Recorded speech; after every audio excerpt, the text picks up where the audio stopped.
ಎಲ್ಲರಿಗೂ ನಮಸ್ಕಾರ. ನನ್ನ ಚಾನಲ್ಗೆ ಸ್ವಾಗತ. ಇವತ್ತಿನ ವಿಡಿಯೋದಲ್ಲಿ ಪೂರಕ ಪಾಠ 4 ಸಾಮಾಜಿಕ ಕಳಕಳಿಯ ಮೊದಲ ಶಿಕ್ಷಕಿ ಗದ್ಯ ಭಾಗದ ಪ್ರಶ್ನೋತ್ತರಗಳು. ಆನಂದಾಚಾರ್ಯ. ಬನ್ನಿ ವಿಡಿಯೋ ಶುರು ಮಾಡೋಣ. ಇಲ್ಲಿ ನೀವೇ ನೋಡ್ಬೋದು. ಮೊದಲನೇದಾಗಿ ಕೃತಿಕಾರರ ಪರಿಚಯ ನೋಡೋಣ. ಕಾರ್ಕಳ ರಾಮಾನಂದಾಚಾರ್ಯರು. ಇದಾದಮೇಲೆ ಅಭ್ಯಾಸದಲ್ಲಿ ಕೊಟ್ಟಿರುವ ಪ್ರಶ್ನೆಗಳಿಗೆ ಒಂದು ವಾಕ್ಯದಲ್ಲಿ ಉತ್ತರಿಸಿ ಆ ವಿಭಾಗದಲ್ಲಿ ಕೊಟ್ಟಿರುವ ಪ್ರಶ್ನೆಗಳಿಗೆ 3-4 ವಾಕ್ಯಗಳಲ್ಲಿ ಉತ್ತರಿಸಿ ಅಂತ ಇದೆ ನೋಡಿ. ಕವಿ ಪರಿಚಯ. ಕವಿಯ ಹೆಸರು ಕಾರ್ಕಳ ರಾಮಾನಂದಾಚಾರ್ಯ. ಇವರ ಶಿಕ್ಷಣ ಬಂದು 1956ರಲ್ಲಿ BSc ಮದ್ರಾಸ್ ವಿಶ್ವವಿದ್ಯಾಲಯದಲ್ಲಾಗಿದೆ. ಇದಾದಮೇಲೆ ಇವರ ವೃತ್ತಿ ನೋಡೋದಾದರೆ ಇವರು ಲೇಖಕರು ಹಾಗೆ ಪತ್ರಕರ್ತರು. ಇವರ ಲೇಖನ ಬಂದು 3-4 ದಶಕಗಳಿಂದ ಕನ್ನಡ ಹಲವು ಪತ್ರಿಕೆಗಳಲ್ಲಿ ವೈಚಾರಿಕ ಲೇಖನ, ವಿಕ್ರಮವಾರ ಪತ್ರಿಕೆಗಳಲ್ಲಿ ಲೇಖನ, 2000ಕ್ಕೂ ಹೆಚ್ಚು ಲೇಖನಗಳನ್ನು ಅನುವಾದಿಸಿದ್ದಾರೆ. ಇದಿಷ್ಟು ಅವರ ಕವಿ ಪರಿಚಯ.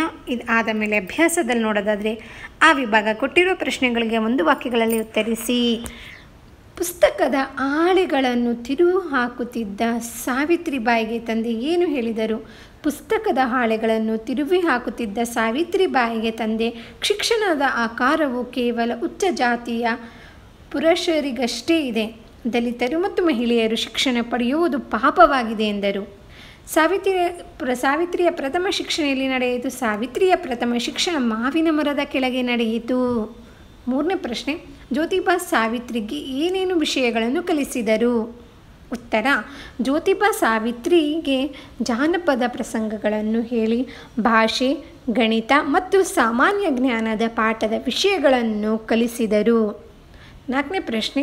ಸಾವಿತ್ರಿಬಾಯಿಯವರು ಉಪೇಕ್ಷಿತ ವರ್ಗದ ಮಕ್ಕಳನ್ನು ಶಾಲೆಗೆ ಸೇರಿಸುವಂತೆ ಹೇಗೆ ಪ್ರೋತ್ಸಾಹಿಸಿದರು?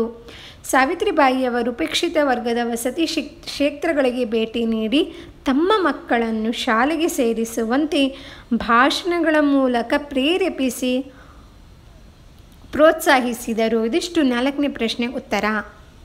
ಆಯಿತಾ ಮಕ್ಕಳ? ಇದಾದ ಮೇಲೆ ಆ ವಿಭಾಗ ನೋಡೋದು ಆದರೆ 5ನೇ ಪ್ರಶ್ನೆ. ಸಾವಿತ್ರಿಬಾಯಿಯವರು ಸಮಾಜಕ್ಕೆ ಹಾಕಿಕೊಟ್ಟ ಮೇಲ್ಪಂಕ್ತಿ ಯಾವುದು? ವಿಧವೆ ಕಾಶಿಬಾಯಿಯ ಆತ್ಮಹತ್ಯೆ ತಡೆದು ಅವಳ ಹೆರಿಗೆ ವ್ಯವಸ್ಥೆ ಮಾಡಿ ಅವಳ ಮಗ ಯಶವಂತನನ್ನು ದತ್ತು ತೆಗೆದುಕೊಂಡು ಪೋಷಣೆ ಮಾಡಿದ್ದರದೇ ಸಾವಿತ್ರಿಬಾಯಿಯವರು ಸಮಾಜಕ್ಕೆ ಹಾಕಿಕೊಟ್ಟ ಮೇಲ್ಪಂಕ್ತಿಯಾಗಿದೆ.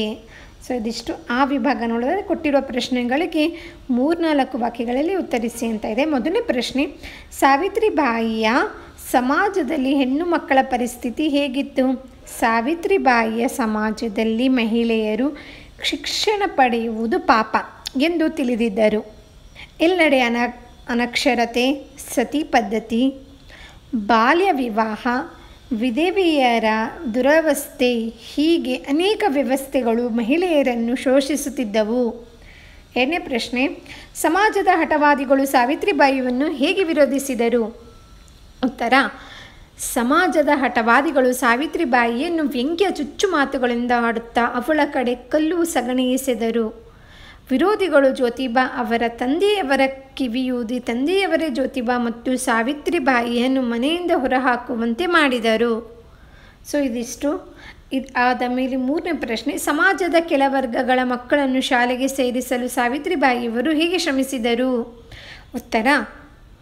ಸಮಾಜದ ಕೆಳವರ್ಗದ ಮಕ್ಕಳ ವಸತಿ ಕ್ಷೇತ್ರಗಳಿಗೆ ಭೇಟಿ ನೀಡಿ ಅವರು ತಮ್ಮ ಮಕ್ಕಳನ್ನು ಶಾಲೆಗೆ ಸೇರಿಸುವಂತೆ ತನ್ನ ಭಾಷಣಗಳಿಂದ ಪ್ರೇರೇಪಿಸಿದಳು. ತನ್ನ ಮನೆಯ ನೀರಿನ ತೊಟ್ಟಿ ಕೊಳಗಗಳನ್ನು ಅವರ ಬೆಳಕಿಗೆ ತೆರೆದಿಟ್ಟಳು. ನೋಡಿ. ಹಾಗೆ ವಿಧವೆ ಕಾಳಿಬಾಯಿಯ ಮಗ ಯಶವಂತನನ್ನು ದತ್ತು ತೆಗೆದುಕೊಂಡು ಪೋಷಿಸತೊಡಗಿದಳು. ಅವಳು ಸ್ಥಾಪಿಸಿದ ಸತ್ಯಶೋಧಕ ಸಮಾಜ ವಿದ್ಯಾರ್ಥಿ ನಿಲಯಗಳಲ್ಲಿ ಸಹಸ್ರಾರು ಮಕ್ಕಳಿಗೆ ಆಶ್ರಯ ನೀಡಿ ನವ ಪೀಳಿಗೆಯ ಉಳಿವಿಕೆಗಾಗಿ ಕನಸನ್ನು ನನಸಾಗಿಸಿದರು. 4ನೇ ಪ್ರಶ್ನೆ. ವಿಧವೆಯರ ಪರವಾಗಿ ಸಾವಿತ್ರಿಬಾಯಿಯವರು ಹೋರಾಡಿದ ಬಗೆಯನ್ನು ವಿವರಿಸಿ. ಉತ್ತರ. 1873ರಲ್ಲಿ ಫ್ರಲೆ ದಂಪತಿಗಳು ಸತ್ಯಶೋಧನ ಸಮಾಜವನ್ನು ಸ್ಥಾಪಿಸಿ ಅದರ ಮೂಲಕ ವಿಧವಾ ವಿವಾಹ ಪರಂಪರೆಯನ್ನು ಆರಂಭಿಸಿದರು. ಈ ಸಂಸ್ಥೆಯಿಂದ ಮೊದಲ ವಿಧವಾ ಪುನರ್ವಿವಾಹವನ್ನು 5/12/1873ರಂದು ಮಾಡಲಾಯಿತು. ಸಾವಿತ್ರಿಬಾಯಿ ವಿಧವೆಯರ ಕೇಶಮಂಡನೆ ಮಾಡದಂತೆ ಕ್ಷೌರಿಕರ ಮನವೊಲಿಸಿದಳು. ಹೀಗೆ ವಿಧವೆಯರ ಪರವಾಗಿ ಸಾವಿತ್ರಿಬಾಯಿಯವರು ಹೋರಾಡಿದ ಬಗೆಯಾಗಿದೆ. ಇದಿಷ್ಟು ಇಲ್ಲಿಗೆ ಸಾಮಾಜಿಕ ಕಳಕಳಿಯ ಮೊದಲ ಶಿಕ್ಷಕಿಯ ಗದ್ಯ ಭಾಗದ ಪ್ರಶ್ನೋತ್ತರಗಳು ಮುಗಿದಿದೆ. ನಿಮಗೆ ನನ್ನ ವಿಡಿಯೋ ಇಷ್ಟ ಆಯಿತು ಅನ್ಕೋತೀನಿ. ಇಷ್ಟ ಆದರೆ ಪ್ಲೀಸ್ ಲೈಕ್ ಮಾಡಿ, ಫ್ರೆಂಡ್ಸ್ ಎಲ್ಲರಿಗೂ ಶೇರ್ ಮಾಡಿ. ಯಾರೆಲ್ಲ ಚಾನಲ್ನ ಸಬ್ಸ್ಕ್ರೈಬ್ ಮಾಡ್ಕೊಂಡಿಲ್ಲ ಪ್ಲೀಸ್ ಸಬ್ಸ್ಕ್ರೈಬ್ ಮಾಡ್ಕೊಂಡು ನೋಡಿ. ಧನ್ಯವಾದಗಳು ವಿಡಿಯೋ ನೋಡಿದ್ದಕ್ಕೆ. ಮತ್ತು ಮುಂದಿನ ವಿಡಿಯೋದಲ್ಲಿ ಸಿಗೋಣ ಮಕ್ಕಳೇ. ಬಾಯ್.